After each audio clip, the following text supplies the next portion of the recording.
তিন রকমের ধর্মের লোক বেশি আছে, খ্রিস্টান, ইসলাম আর হিন্দু। 100 জন খ্রিস্টানকে যদি একই প্রশ্ন করে তোদের ভগবানকে, একবারই বলবে আমাদের ভগবান ঈসা মসিহ, যিশু ক্রাইস্ট।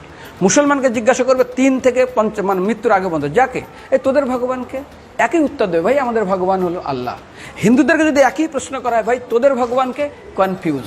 100% হিন্দু 100% কনফিউজ, জানে না ভগবানকে। দ্বিতীয়ত, যদি তুই মুসলমানকে জিজ্ঞাসা হয় তোরা মসজিদে কেন যাচ্ছিস, ওদের শেখানো হয় মসজিদে যেতে হবে নামাজ আদায় করার জন্য। সপ্তাহে ওরা 100% একদিন মসজিদে যাবেই। তুমি যদি খ্রিস্টানদের জিজ্ঞাসা করো তোমরা কেন কোথায় যাবে, কোথায় যাও না, আমাদেরকে একদিন তারা চার্চে যাবে। কেন? ঈশ্বরে প্রার্থনা করার জন্য। ওদের শেখানো হয় জন্মের থেকে, এটা সংস্কার। আর হিন্দুদের যদি জিজ্ঞাসা করে তোমরা মন্দিরে কেন যাচ্ছ, হ্যাঁ আমার ছেলের বিয়ে হচ্ছে না, আমার মেয়ের বাচ্চা হচ্ছে না, আমার বাবা হসপিটালে আছে, কালকের আমার মামলার ডেট আছে, আমার ব্যবসা খুব খারাপ, আমার শরীর খুব খারাপ।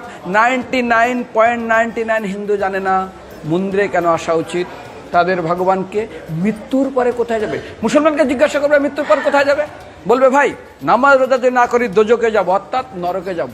যদি হিন্দুদেরকে জিজ্ঞাসা, ওদেরকে বলবে আর যদি করো নামাজ রোজা করি তাহলে বেহেশতে স্বর্গে যাব। যদি খ্রিস্টানদেরকে জিজ্ঞাসা করো এই তোমরা যদি আমরা ঈশ্বর আরাধনা করি হেল অর্থাৎ নরকে যাব। যদি বলা হয় যদি করো ঈশ্বর আরাধনা তাহলে তোমরা হেবেন স্বর্গে যাব। আর হিন্দুদেরকে বলে যে তোমরা মরার পরেই 99% হিন্দু এটাই বলে, মিথ্যাই বলে, আমার বাবার সাজ্ঞানে স্বর্গে গিয়ে বসেছে। তোর বাবা কি জমি কেনা আছে নাকি স্বর্গে? তোর বাবা জমি কেনা আছে যে তোর বাবা মরার পরে স্বর্গে গেছে হোয়াটসঅ্যাপ করে দেখি এই যে অ্যাটাচ বাথরুম টয়লেট আমি একদম ভালোভাবে পৌঁছে গেছে, তোর বাবা স্বর্গে গেছে জানিস তুই? আরে মৃত্যুর আগে এত কষ্ট পায়, এত কিছু করে, মারার পরে আমার বাবা স্বর্গে গেছে।